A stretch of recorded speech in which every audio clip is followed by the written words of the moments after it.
ڕێباز محەممەد لە بەریتانیا کە زۆرتر بە ڕێباز فریستایل دەناسرێ توانیوێتی تاوکو ئێستا 4 جار ناوی بچێتە نێو کتێبی گنس بۆ ڕیکۆردە جیهانیەکان. دەزانین ئەمە زۆر سەختە، بە ئاسانی کەسێک ناوی ناچێتە ئەو کتێبەوە.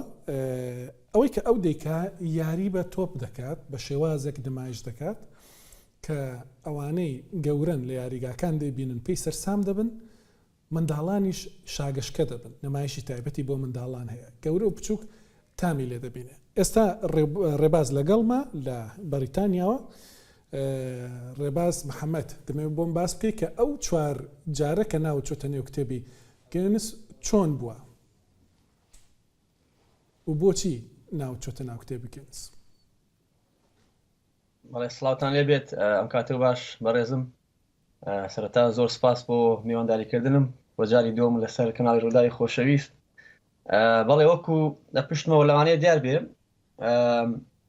4 ناوم چۆتە ناو کتێبی گینسەوە. ساڵی یەکەم 2018 بوو کە ئەو کاتێش هەر لەلایەن ڕووداوی خۆشەویستەوە مقابلە کران، ئەنتەرویو کرام.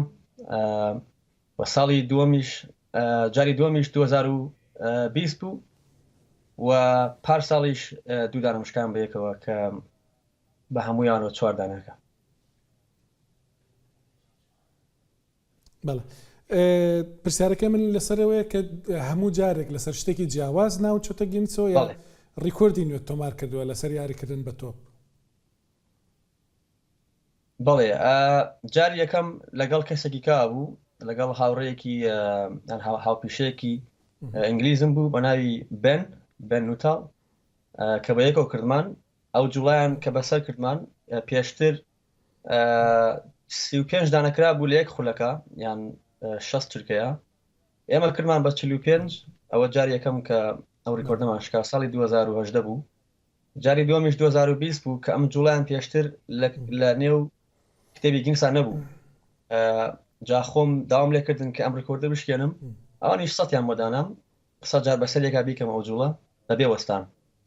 جا منیش توانیم 149 جار بیکەم بەسەرێکە ئەو ڕۆژە، زیاتر لەوەی ئەوان داوایان کرد بوو، لەخوا بە زیابێ. ئەوە جاری دوم بوو و پاریش 2 دانەمشکان بەیەکەوە کە جوڵەکانیان جیاوازن، بەڵام ئێستا ناوەکانیان بۆ نمونە سلاپ around the world یان سلاپ، هەمویان ناوی جیاوازن لە فریستایلە. ئەو کەسانەی کە فریستایلەکەن کە لێرەوە منە بینین تێگەن کە ناوی جوڵەکان جیاوازیان هەیە. بڵێ جا ڕێباز ڕەنگە زۆر کەس نەزانێ فریستایل چییە، بینەری ئێستا دەتبینن بەڵام نازانن فریستایل چیە. ناویشت ڕێباز فریستایلەوە نیە لە تۆڕە کۆمەڵایەتەکان. توانی بۆمان باسکەی فریستایل چییە؟ بەڵێ بۆ کەسانی کە نازانن فریستایل چییە، فریستایل واتە وەرزشی ئازاد. فری واتە ئازاد، ستایل واتە ستایل. جا لەم وەرزشە وەکو بریک دانس، یاوانەی کە دانس دەکەن، ئەوانەیش جوڵەی خۆیان جیایە، بەڵام ئێمە بە تۆپێکین تێگەی. جوڵەی جیایە و زۆر جیاوازی لە تۆپێنەوە، وەکو ئەگەر نمونەیەک بەمێ وەکو وایە تەنسی سەر زەوی و تەنسی سەر مێز، هەردووکیان وەکو نزیکن لە یەکەوە، بەڵام زۆر جیاوازیشن. فریستایل و تۆپێنیش هەمان شت بەکارێنن کە تۆپە، بەڵام وەرزشەکان زۆر جیاوازن. جا فریستایل واتە فری، تۆ هەر جوڵەی خۆ بتەوێ فێرەبی پێشتر لە بنچینەکانەوە دەست پێ یەکەی وردە پلە کە فێر بووی دوای چەند ساڵێک ئەو کاتە ستایلی خۆ دروستەکەی تێگەی. ئێستا بۆ نمونە ستایلی من لە هەموو فریستایلەکانی بەریتانیا جیاوازە. بەگوتت یەکەمین جار کە ناوتان چۆن نێو گینسەوە لەگەڵ هاوپیشەیەکی بەریتانی بوو، دەتوانین بڵێنەوەی کە تۆ ئێستا دەیکەی پیشەیە بژێوی ژیانت لەسەر ئەمەیە؟ بەڵێ ئێستا ئەم وەرزشە ئێستا نوێ یان تازە ئەم وەرزشە. ڕاستی ئێمە بژێوی ژیانمان، من وەکو خۆم بژێوی خۆمی لێەوە پێیاکەم، بەڵێ پرۆفیشناڵ واتە پیشەگەرێکم، بەڵام تەنها پێما بێ 5 کەس یان 6 کەس لە هەموو بەریتانیا وەکو پیشەگەرێکە یان بە پرۆفیشناڵێکە تێگەی. جا ئاسان نییە بێ پلە و زۆر بەرز بێ، هەم لە ڕووی وەرزشەوە وەرزشوانەوە و هەم لە ڕووی بزنسیشەوە تێگەی، لە ڕووی نمایشکردنەوە. جا منیش ساڵی 2018 کە ئەو کاتە کۆلێژم تەواو کرد، لەو کاتەوە تا ئێستا بە پرۆفیشناڵێکم. بڵێ تۆ فریستایلت لە بەریتانیا دەست پێ کرد یا پێشتر لە کوردستانیش یا لە کوردستان بووی چەندە لە بەریتانیای؟ بەڵێ پرسیارێکی زۆر جوان بوو چونکە زۆر جار لێمە پرسن کە بۆچی بۆ نمونە تۆ بە ناوی بەریتانیاوە بەشداریەکە. ئێستا من کە لە پاڵەوانتی بەشداریەکەم بە ناوی بەریتانیاوە، بەڵام هەمیشە ئاڵای کوردستان لەسەر دڵم بوو، تێگەیان ئاڵای کوردستانم پێ بووە کە بەرزم کردوەوە تێگەی، چونکە من ئەم وەرزشەم لێرە دۆزیەوە، لە بەریتانیا دۆزیەوە. ئێستا ماوەی نزیکەی بۆ 11 ساڵە لە بەریتانیام و ساڵی 2014 کە نزیکەی 9 ساڵەکە ئەم وەرزشەم دۆزیەوە کە پێش ئەوە تۆپێرمە کرد، کە پێشەوە بەرنیوە پرۆفێشناڵوان یان سەمی پرۆفێشناڵ تۆپێرمە کرد. ئاسیشم زۆر باش بوو، بەڵام زیاتر حەزم لە فریستایلەکە بوو تێگەی، و کەسیش نەبوو بنەرایەتی ئێمە بکە وەکو کورد تێگەی.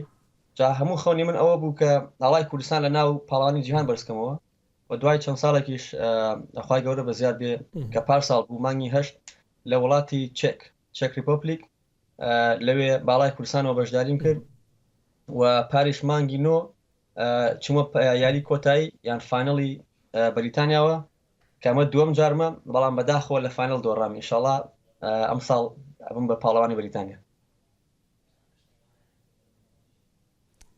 هیوادارین وا بێ. دەمەوێت یەک شتی دیکە بزانم ڕێباس لە سەر ماڵپەڕەکەت سەیرم کرد چالاکی جیاواز دەکەی، کارت هەیە بۆ منداڵانە، کارت هەیە لە نێو یاریگاکانە، ئەگەر باسی ئەو کارە جیاوازانم بۆ بکەی و هێندەی بزانم لە بواری کەمپینیش وانە کەمپینی میدیایی ئەوانەش کار دەکەی.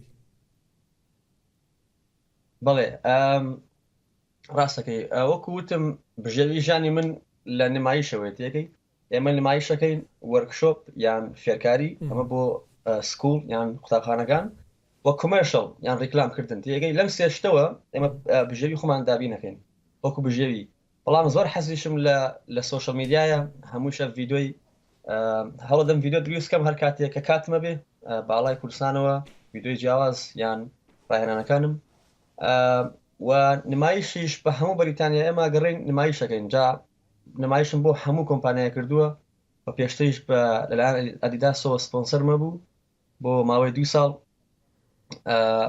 لێرە ئێستاش بژێوی خۆمی لێ دابی نەکەم، بەڵام هەوڵێم ئێستا ئەکادیمیایەکم هەیە، ئەکادیمیای فریستایل کە ئەم ساڵ کردمەوە. ئەمەوێ ئێستا ئەو ئەزمونەی کە پێیام کردووە بێم بە نەوەکانی دوای خۆم لێرە، بەڵام ئینشاڵڵا کە هاتمەوە کوردستانیش ئینشاڵڵا ئەگەر خوا تەمەن با ئینشاڵڵا بەم زوانە بێمەوە بە کوردستان، هەوڵێم بە کوردستانیشی بناسێنم ئەم وەرزشە، و هەر کەسێکیش حەز بکە من ئامادەم بە خۆڕایی فێری کەم ئینشاڵڵا ئەم وەرزشەش لە ناو کوردستانە گەورە بێ. کاتە تاو کوێستان نەچویتەوە کوردستان، ئەو نمایشەی تۆ لە کوردستان نەبیندراوە وایە؟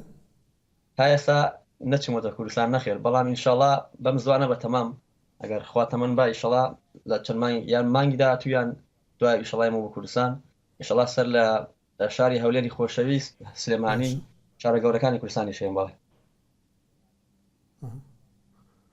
زۆر بە ڕێباس کوردەکەت زۆر خاوێنە، کوردێکی زۆر جوان قسە دەکەی، زووش پێم دەڵێی تێگەی تۆ خەڵکی کوێ لە کوردستان؟ بەڵێ من لە گوندی بێلولە سەرتەکی بەمۆ لە دایک بووم، بەڵام هەر لە شاری کەراژەوم تاوەکو تەمەنی 16 ساڵی. لە 16 ساڵی کە هاتوومە بریتانیا لێرە ئیتر کوردەکانمان تێکەڵە بێ لەگەڵ ناوچەکانی کەیە، ئاوای تر زمانەکەمان تێکەڵە بێ، ئەوەتە شێوە زمانم هەم کەلاریە هەم خەڵکی سلێمانیە هەولێری هەمووی تەیە، بۆ من کوردستان هەموو یەکە، هەمووی هەر کوردن، و هەوڵی شەیەم هەتا بتوانم بە عەرەبی یان بە ئینگلیزی قسە نەکەم. ئێستا من ئینگلیزەکەم خەریکەکە باسێک کە لە کوردەکەم باشترە، بەڵام هەتا بتوانم هەوڵێم ئینگلیزی تێ نەکەم، چونکە من زمانی خۆمان زۆر جوانەوە شانازیشی پێوەکەم. ڕاستە زۆر سپاست دەکەم ڕێبازی فریستایل کوڕەکەی گەرمیان کە 4 جار توانیوێتی ناوی کوردێک بباتە نێو کتێبی گێنس بۆ ڕیکۆردی جیهانی. زۆر سپاست دەکەم کە لە بەریتانیاوە لەگەڵم بووی.